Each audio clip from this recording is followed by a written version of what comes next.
War छिड़ चुका है? क्या दुनिया तीसरे विश्व युद्ध के लिए तैयार है? ऐसे में इजराइल के प्रधानमंत्री बेंजामिन नेतन्याहू का क्या बयान आया है? न्यूज पंच में होगी हर पल की अपडेट। तो ये 3 टॉप लाइंस हैं जिन पर आज हमारी नजर रहने वाली है। सबसे पहले बात कर लेते हैं प्रधानमंत्री नरेंद्र मोदी के अहमदाबाद दौरे से जुड़ी खबर के साथ। आज प्रधानमंत्री नरेंद्र मोदी अहमदाबाद पहुंचे और अहमदाबाद विमान हादसे को अब 24 घंटे पूरे हो चुके हैं और घटनास्थल का प्रधानमंत्री ने दौरा तो किया ही किया, साथ ही साथ उन्होंने समीक्षा बैठक की और सिविल अस्पताल जाके पीड़ितों से मुलाकात भी की। ऐसे में हम 3 घटनाक्रम देख रहे हैं जो आज प्रधानमंत्री नरेंद्र मोदी के अहमदाबाद दौरे से जुड़े रहे, जहां प्रधानमंत्री ने जो एकमात्र व्यक्ति इस विमान हादसे में बच पाया वो है विश्वास कुमार, उससे भी प्रधानमंत्री नरेंद्र मोदी ने मुलाकात किया। ये आपको सीधा तस्वीरें दिखाते हैं प्रधानमंत्री नरेंद्र मोदी के अहमदाबाद दौरे की। आज प्रधानमंत्री नरेंद्र मोदी सुबह करीब 8:30 बजे पहुंचे दुर्घटना स्थल पर, जहां उन्होंने स्थिति का जायजा लिया। साथ ही साथ उनके साथ गुजरात के मुख्यमंत्री भूपेंद्र पटेल, साथ ही कई केंद्रीय मंत्री और वरिष्ठ अधिकारी भी वहां मौजूद थे। और वहां पर जो वरिष्ठ अधिकारी मौजूद थे उन्होंने प्रधानमंत्री नरेंद्र मोदी को जानकारी दी कि किस तरीके से ये विमान हादसा कल हुआ है और उसके बाद किस तरीके से आगे मामला बढ़ रहा है। आइए अगली तस्वीर का रुख करेंगे, जहां प्रधानमंत्री घटनास्थल के बाद पहुंचे सिविल अस्पताल। सिविल अस्पताल में जो पीड़ित इस समय एडमिटेड हैं उनके साथ प्रधानमंत्री ने करीब से जाके उनसे मुलाकात की, उनकी आप बीती सुनी, साथ ही साथ हादसे में किस तरीके के हालात उस समय रहे और अब उनकी स्वास्थ्य जांच किस तरीके से चल रही है। और इसके साथ साथ प्रधानमंत्री ने विश्वास कुमार से भी मुलाकात की। अब ये विश्वास कुमार कौन है? विश्वास कुमार वो 242 में से एकमात्र ऐसे यात्री हैं जो इस विमान हादसे में बच पाए और जिनका इलाज इस सिविल अस्पताल में चल रहा है। प्रधानमंत्री नरेंद्र मोदी उनके पास गए, उनसे बातचीत की, जाना कि उस समय विमान हादसे में उनके साथ क्या हुआ और कैसे वो इस विमान हादसे का शिकार होते होते बच गए।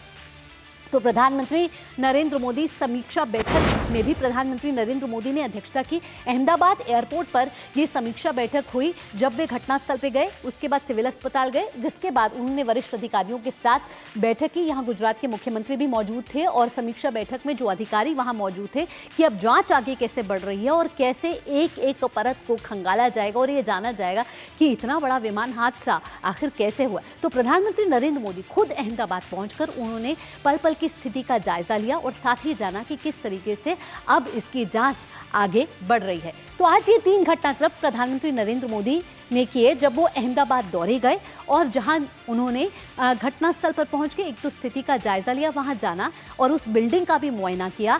साथ ही वरिष्ठ अधिकारी उनके साथ मौजूद थे जिन्होंने उनको पल पल की जानकारी दी कि कल कैसे 242 यात्री और क्रू से भरा ये विमान अहमदाबाद से जो लंदन जाना था, एयर इंडिया का ये विमान क्षतिग्रस्त हो गया, दुर्घटनाग्रस्त हो गया, जिसमें 242 यात्री और क्रू मेंबर्स थे, जिसमें 241 यात्री और क्रू मेंबर्स की मौत हो चुकी है। और आगे अब जांच का सिलसिला जो है वो शुरू हो चुका है, क्योंकि अब प्रधानमंत्री नरेंद्र मोदी जब वहां पहुंचे तो रेस्क्यू ऑपरेशन एक तो खत्म हो चुका है, जांच जो है वो शुरू की जा रही है। इसके साथ साथ मृतकों की डीएनए सैंपलिंग भी की जा रही है ताकि वो मृतक के जो पार्थिव शरीर हैं उनको उनके परिजनों को सौंपा जाए। ये तो तमाम तरीके से विमान हादसे के बाद जो 24 घंटे हो चुके हैं तो परत दर परत अलग अलग लेवल पर इसकी जांच चल रही है। और जहां दुर्घटनाग्रस्त का जो वो एरिया है, गुजरात के अहमदाबाद के मेघानी नगर का जो एरिया है, वो पूरा सुरक्षा व्यवस्था वहां बढ़ा दी गई है।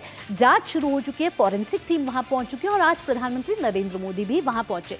तस्वीरों के जरिए आप देख रहे हैं कि प्रधानमंत्री नरेंद्र मोदी ने अहमदाबाद एयरपोर्ट जाकर अधिकारियों और साथ ही साथ वरिष्ठ जन जो हैं और साथ ही साथ वहां जो मंत्री हैं उनके साथ एक समीक्षा बैठक की। इस समीक्षा बैठक में कई महत्वपूर्ण जानकारियां प्रधानमंत्री नरेंद्र मोदी को दी गई हैं कि इतना बड़ा विमान हादसा आखिर कैसे हुआ और इसकी आगे की जांच आगे कैसे बढ़ती हुई नजर आ रही है। तो हम देख रहे हैं कि प्रधानमंत्री नरेंद्र मोदी कल जब 1:40 पर जब ये विमान अहमदाबाद से लंदन की तरफ उड़ान भरा तो कुछ ही महज सेकंड्स में ये अपने टेक ऑफ पूरी तरीके से नहीं कर पाया और इसकी स्पीड नीचे होती गई और इसके बाद ये दुर्घटनाग्रस्त हो गया। आइए अब आपको जानकारी दे रहे हैं कि जो मृतक 241 शव जो हैं, 241 यात्री और क्रू मेंबर जिनकी इसमें मौत हो गई है, अब वो इतनी बुरी तरीके से क्षतिग्रस्त हुए हैं कि उनकी पहचान करना मुश्किल हो गया। इसके लिए डीएनए सैंपलिंग की जा रही है। 192 डीएनए सैंपलिंग जो है उसकी जांच हो रही है और फिर डीएनए सैंपलिंग के बाद मृतकों के जो परिजन हैं उनको उनके शव जो है वो सौंपे जा रही हैं। तस्वीरें आप देख रहे हैं, अस्पताल की तस्वीरें हैं जहां मृतकों के परिजन इंतज़ार कर रहे हैं कि डीएनए सैंपल हो और उसके बाद वो अपने मृतक जो उनके परिवार का जो भी सदस्य है उनको लेकर वो अपने राज्य या अपने घर जा सके। ये तस्वीरें आप देख रहे हैं कि पल पल का डेटा लिया जा रहा है, डीएनए सैंपलिंग की जा रही है और अब हम आपको बता रहे हैं कि हादसे की जो जांच है वो जारी है और साथ ही साथ तस्वीरें आप देख रहे हैं कि किस तरीके से जांच चल रही है। एक तरफ फॉरेंसिक की टीम है और एक तरफ एनएसजी की टीम है। पल पल की जो जानकारी है वो डीडी न्यूज़ भी आपको पहुंचा रहा है और ये भी बता रहा है कि जांच का सिलसिला अब आगे बढ़ चुका है और ये जांच 2 लेयर पर की जा रही है। एक तो फॉरेंसिक टीम वहां पहुंच चुकी है, जो दुर्घटनाग्रस्त एरिया रहा, ब्लैक बॉक्स क्या मिल पाया या नहीं मिल पाया, उससे जुड़ा भी कई सवाल हैं कि हादसे की, क्योंकि कई थ्योरियां हैं वो सामने आ रही है, लेकिन हादसे की जांच शुरू हो चुकी है और परत दर परत ये खुलेगा कि किस तरीके से ये हादसा हो गया और इतने यात्रियों ने इस हादसे में अपनी जान गंवा दी। तो एक तरफ फॉरेंसिक टीम और एक तरफ एनएसजी टीम आप देख रहे हैं अपनी तस्वीरों के जरिए जो इस समय जांच कर रहे हैं। बोइंग के सीईओ का भी एक बड़ा बयान आया है। आइए देखते हैं कि बोइंग के सीईओ क्या कह रहे हैं, क्योंकि अगर भारत की बात की जाए तो ये सबसे बड़ा हादसा बोइंग का पहली बार ऐसा हुआ है। हालांकि पहले अलग अलग देशों में बोइंग के हादसे हुए, लेकिन भारत की बात करें तो भारत का ये सबसे बड़ा विमान हादसा कहा जा रहा है। प्रभावितों के प्रति व्यक्त किए हैं उन्होंने गहरी संवेदना। ये बोइंग के सीईओ हैं जिन्होंने अपना रिएक्शन दिया है इस विमान हादसे के बाद। साथ ही साथ Air India chairman N Chandrasekaran से उन्होंने बातचीत की है। उन्होंने कहा है कि हमारी तरफ से पूरा समर्थन है, इसका आश्वासन बोइंग के सीईओ ने दिया है। इसके साथ साथ हम देख रहे हैं कि कैसे आगे ये जांच बढ़ रही है और उन्होंने कहा है कि किसी भी लेवल पे उनकी ज़रूरत हुई तो वो हमेशा आश्वस्त रहें कि वो है वहाँ पर। इसके साथ साथ हम देख रहे हैं कि किस तरीके से जांच एक तो आगे बढ़ रही है, डीएनए सैंपलिंग की जा रही है और प्रधानमंत्री नरेंद्र मोदी का भी दौरा बेहद ही महत्वपूर्ण रहा है। ब्लैक बॉक्स एक महत्वपूर्ण टूल है, वो ये बताता है कि कैसे ये हादसा हुआ, क्योंकि एक ब्लैक बॉक्स है जो ये बता सकता है कि ये हादसा किन कारणों से हो सकता है। अब आपको बताते हैं ग्राफिक्स के जरिए कि ये ब्लैक बॉक्स होता क्या है। दुर्घटना में के समय ये बेहद ही महत्वपूर्ण टूल है। उड़ान की सभी जानकारियों और गतिविधियों का रखता है ये ब्लैक बॉक्स रिकॉर्ड। इसे फ्लाइट डेटा रिकॉर्डर यानी कि एफडीआर से भी जाना जाता है। इसके साथ साथ आप तस्वीर भी देख रहे हैं कि लाल परत बाहर से होती है और काली परत अंदर से होती है।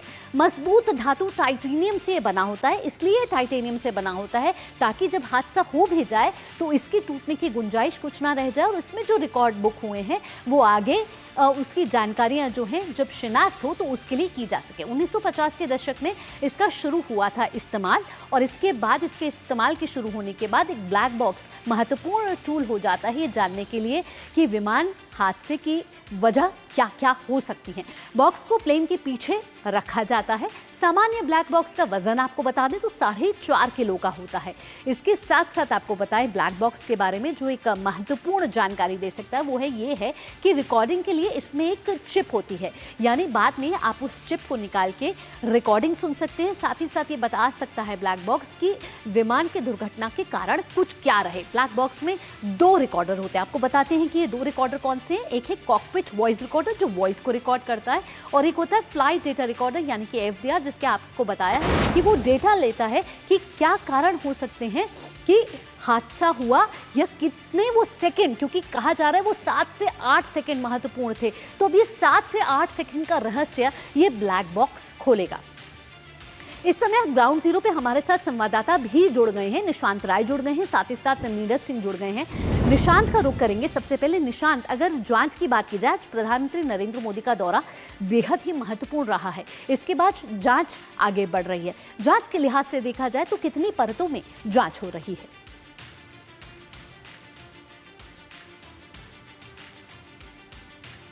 बात कर ली जाए, क्योंकि जिस तरीके से केंद्र सरकार इस पूरे वाक़या से गंभीर है। सबसे पहले उदाहरण मिलता है कि गृह मंत्री अमित शाह कल देर शाम ही अहमदाबाद पहुंचे और घटनास्थल का मुआयना किया। और उसके बाद अगर बात की जाए तो आज सुबह प्रधानमंत्री घटनास्थल पर पहुंचे, उन्होंने पूरा मुआयना किया, जिसके बाद वो सिविल अस्पताल गए। वहां पर उन्होंने जो घायल हैं उनसे मुलाकात की और उनको ढांढस बताया और साफ तौर पर कहा कि केंद्र सरकार उनके साथ हर कदम पर मजबूती के साथ खड़ी है। साथ ही ये भी दोनों ही जगह दिशा निर्देश दिए गए कि जो घायल लोग हैं उनके इलाज को प्राथमिकता दी जाए। इसके बाद अगर जांच की बात की जाए तो जब प्रधानमंत्री नरेंद्र मोदी यहां से रवाना हुए उसके बाद से जांच में काफ़ी तेजी सामने आई। सबसे पहले फॉरेंसिक टीम आई, उसके बाद NIA की टीम यहां पर पहुंची और भी कई सारी टीम अपने स्तर पर जांच कर रही हैं। खुद नागरिक विमानन मंत्रालय ने कुछ स्तरीय विशेषज्ञों की समिति बनाई है जो इस पूरे मामले की जांच कर रही है। FSL की टीम वहां पर पहुंची है और उसने भी एक DVR उठाया है वहां से। इस तरीके से तमाम परतों पर जांच चल रही है और जांच का जो प्रमुख मानक है वो अंतर्राष्ट्रीय मानक है। किसी भी विमान को लेकर उस पर जांच की जा रही है। NIA की टीम के आने का सीधा मतलब ये होता है कि अगर ये कोई साजिश है तो उसके बारे में भी पता चले। और सबसे अहम बात है कि एकमात्र इस पूरे हादसे का जो गवाह है उसकी बात DD न्यूज से हुई है। उसने बताया किस तरीके से जो है उसके ये हादसा घटा और वो किस तरीके से बचकर बाहर निकल कर आया। तो कुल मिलाकर कहा जा सकता है कि उसकी भी गवाही बेहद महत्वपूर्ण है। बिल्कुल, उसकी गवाही भी बेहद महत्वपूर्ण है। निशांत, यहाँ DVR की बात कर रहे हैं कि DVR मिल चुका है। DVR के मिलने को कितना बड़ा सबूत माना जाए कि वो जांच में अहम किरदार हो सकता है, अहम मदद कर सकता है। और इसके साथ क्या माना जाए, DVR का मिलने का मतलब क्या ब्लैक बॉक्स मिल गया है? देखिए, चूंकि DVR अंदर से जो व्यक्ति आए थे उनके हाथ में था, लेकिन आधिकारिक तौर पर अभी तक ये नहीं बताया गया है कि DVR किस चीज़ का था। FSL की टीम उसको लेकर आई तो अभी ये कहना स्पष्ट रूप से कि ब्लैक बॉक्स मिल चुका है ये उचित नहीं होगा। लेकिन एक बात तय है कि जांच एजेंसियां लगातार अपना काम कर रही हैं और मीडिया से इस पूरे मामले पर फिलहाल बात करने से बच रही हैं, क्योंकि जब तक कुछ ठोस ना मिल जाए उसके बाद ही वो चीज़ें निकल कर सामने आएंगे और हमसे बात करेंगे। लेकिन फिलहाल अगर मैं क्रैश साइट की बात करूं तो यहां पर पूरी तरीके से सुरक्षा व्यवस्था चाक चौबंद कर दी गई है। कोई भी व्यक्ति अंदर नहीं जा सकता है। मीडिया को भी लगभग 200 मीटर की दूरी पर रखा गया है और जो एजेंसीज हैं वो लगातार आ रही हैं। NDRF की बात की जाए, SDRF की बात की जाए, मलबा हटाने का भी काम चल रहा है। और जो वहां पर अगर बात की जाए जो क्रैश साइट है, लोगों के पासपोर्ट और तमाम चीजें वहां पर अध जली पड़ी हुई हैं उनको भी देखा जा रहा है और पूरी तरीके से फिलहाल वो कॉर्डन ऑफ है, लेकिन जांच जारी है। चलिए, जांच जारी है। यहाँ नीरज भी हमारे साथ है। नीरज, आपकी विश्वास कुमार से एक्सक्लूसिव बातचीत हुई है। विश्वास कुमार वो व्यक्ति, वो यात्री जो 242 में से जो 241 जो जान गंवा ली, एकमात्र ऐसे यात्री जो बच पाए। आपने उनसे बात की, प्रधानमंत्री नरेंद्र मोदी ने भी उनसे आज मुलाकात की। क्या थी उनकी जुबानी? देखिए, उनका ये कहना था कि जिस समय प्लेन टेक ऑफ किया और उसके कुछ ही सेकंडों के बाद प्लेन पहले तो प्रॉपर तरीके से उड़ान भरी उसने, लेकिन जैसे ही प्लेन ने रनवे छोड़ा और जो एयरपोर्ट का जो एरिया है उससे जैसे ही बाहर निकला तो जो प्लेन है वो प्रॉपर तरीके से ऊपर जाने की बजाय धीरे धीरे नीचे आने लगा। नीचे आया, एक धमाका होता है। धमाके के बाद जो पूरा का पूरा जो प्लेन है वो जो कैंसर हॉस्पिटल है उसका जो हॉस्टल वाला एरिया है वहाँ पर वो प्लेन टकराता है दूसरी मंजिल पर, और उसके बाद उस प्लेन में धमाका होता है और पूरा का पूरा जो प्लेन है वो आग की चपेटों में घिर जाता है। जिस समय वो प्लेन टकराया था तो उसी समय 11A सीट पर विश्वास कुमार बैठे हुए थे।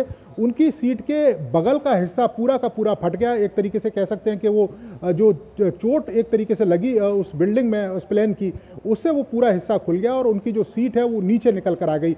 और जब वो वहाँ से भागे तो वो उस समय सीट पर ही बैठे हुए थे, सीट बेल्ट लगाई हुई थी।